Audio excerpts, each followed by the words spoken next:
eti gwe nambe mgwafuka music industry ya Uganda ani atakimanyi nambe era gwe namba 10 abala bali mu namba 13 eri 14 kati fe banambe mutogo wingewa mugoyinge ku namba 2 mugende ku 7 ku 10 mwenna mwe odaye mugowinga Jairo gabe ali njogera amazima gwo kola amawulire ani akola amawulire sawa zino goli ku TV goli ku radio goli kusomya goli mu papula oya leto oyo akola interview nga tayobedde kwa ali skin bate wedde ogera leto buzibu mu nsimu no kabata naye nga sofa ati nze njogera amazima tezi mpana wana nze njogera amazima abatuze kamba kulekera wano maloko okwepepeta mu ko tugenda kwebwako mande chemanyi nze njogera amazima gwe nambe musali sinali gwe akola amawulire kofira amazi kuteza abakogo Abana bazintimbye boy we tomanyi. Wanji? Abana bantimbye nkofira wano tomanyi.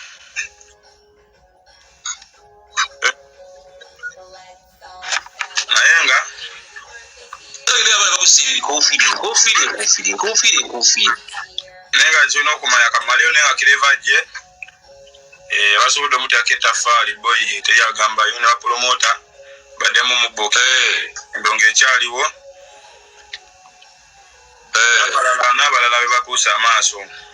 ndongo baba kyagiri namba yanga mulo kyekimu bakyali bafe batweka yanga mulo ngabo bani yansabira banamulabye utomba bani yansabira yo mukisa nagamba that man deserves a second chance. So those guys deserves the second chance. Nange second chance chiwanda jansabira naye kanzigabira profe nafe ndawafe batwagadde bantu watu yanga mulo tweka mani kevaje abantu obawanzeke eddusulyo abantu mwe bali bambi bantu ba supporting oba chali bafe no ene kawembe wali makadi yanga no mukisenyi waliyo chief medi bana banji eno salama road basajja bafeje neto mudi atomudi ayo dali mukola ogamba bano basajja babakadekaddemu yes kwafe fekwetuli polampola nakyo support twasobodde wadogamba ku salama road basajja kwe bali makindi yonna olaba kali katonda kiwana ensonga kyemmanyi waliwo ensonga ndala lwaki tujjidde mu kaseera kaneeno ng'endongo yali yataaguka dda kyokka ate ng'abamu balabanga webadde wabadde watuufu kale ate balabanga fe bakatandika ogitaagula naye endongo yali yataaguka dda okitegeera bamu bamenyi nowali weriwe watuufu nenge badi ataguka dda endongo egenda kumaleetedde kasonga tugitaganjule ekiri kye nagamba nti buli mbuzi ejja kudda ku nkondo yaayo kati tusooke tugitaganjule tunamala tugitaganjula bulungi ojja kuwulira eri ne basajja bange bafa ino ino ba Jackskatero zizazyo olimba lwaffe lukola OS bana banji bana banji kati abantu bati bogero singa okuba kolabo just sikusinga ba kolabo just sono basaketa fali watu mwade luyimba kwenyimba za bazilina just kubala nemsajja ogenda mukwata koko finga kofinga oyo ali mukola naye nga era kyali wange yatumanya tali mwisolo tuuka nitukola mu kuba kitooka tena manya industry bajagale kati ngenda bino kati ndongo kati okwagala abantu tugenda kukola mbaka buli omwana akomentinzeewo papa sidi kati yapanda tuba naye kati olaba nendongera kufuuka kutuuka ya kabulingi omwana bw'akola sho ne mbagamba mugende mwagire ono mwana mugaana ebeera kaafiyo obeera otya ewaka ng'omwana akoze shoyi wakati ebyebire bitugaana alese tugoweerwa kagenda kuba kabuli ndi omwana wategeka eno buli muntu ate obeera yatagibaddeemu nakuba kabugaali era ngenda nja kusooka wabeewo opromote omu Abitex omutaddeko wakakofiira muteekeko Abitex teekako vidiyo nkugamba ebigambo bino wammanga ng'ensi ekulaba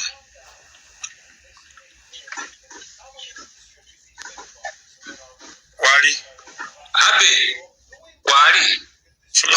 abe teekako vidiyo aliyeni akulambire katuirawo Abitex ogamba otya baba yendi boyi wange kati kyekiganye mbadde ndagira nga siri mu kuteesa anti n'ekiteeso kyange kyemba kirina wano naye nga kyakulagira kati ebikyali byakuteesa bwe tumala ova mu festival wano eno sabakire bajja omutegekereyo ekivulu ekyo basi ekyo deritaani kati bano abasajja balegendi mwana wadde tukwemu ku ndongo eyo ey'edda kireva jje ompulira kireva jje 2009 nze namwekomyawo mu nkuuka n'akomawo baali balowooza takyaliyo awo byakomawo nga bw'omumanyi n'addamu neyeekyangamu nga bw'omanyi abayimbi n'addamu n'abula yazzeemu kulabika wano jjo ku Alien Skin ekikulaga nti atambulira nnyo mu mikululo gyange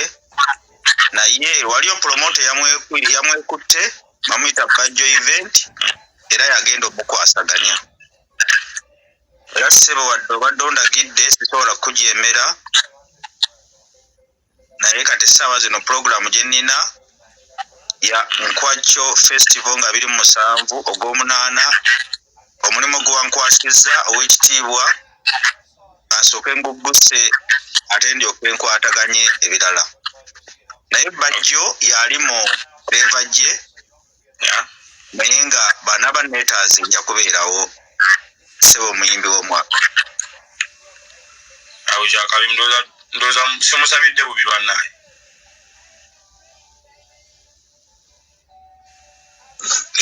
essaawa zino wamukolesezza yaliko naye kiri aya kati wekuba bwe gutyo kankomewo yokana tumukolereze ddala kati atumutumuke ekigambo ekituufu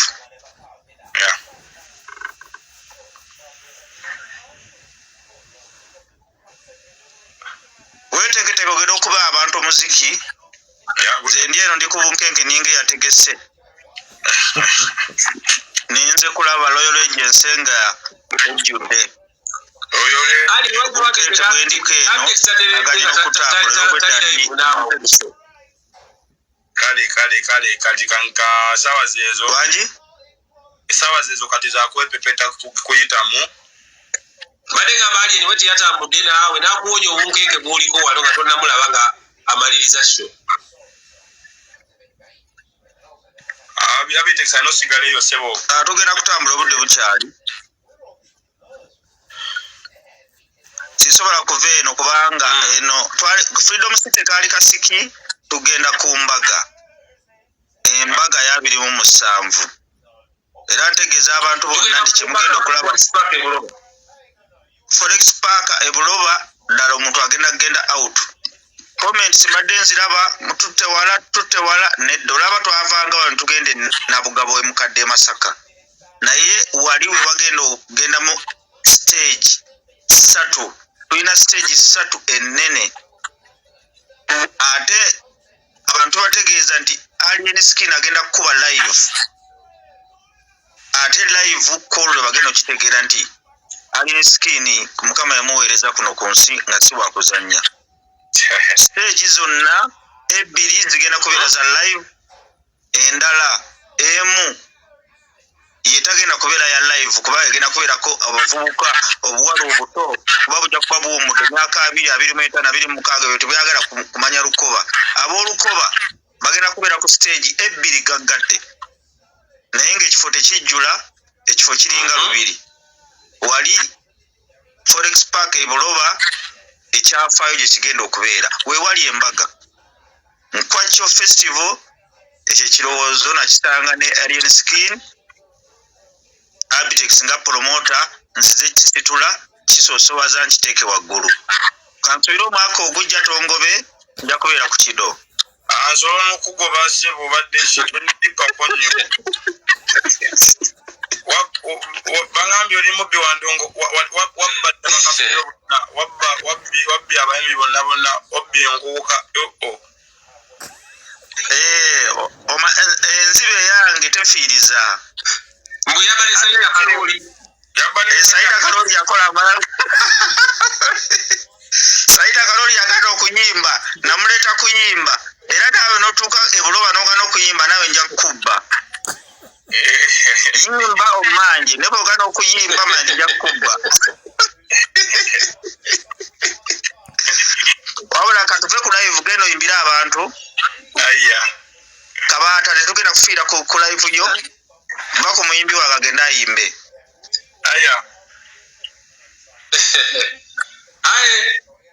Mukulu we agenda kuyimba.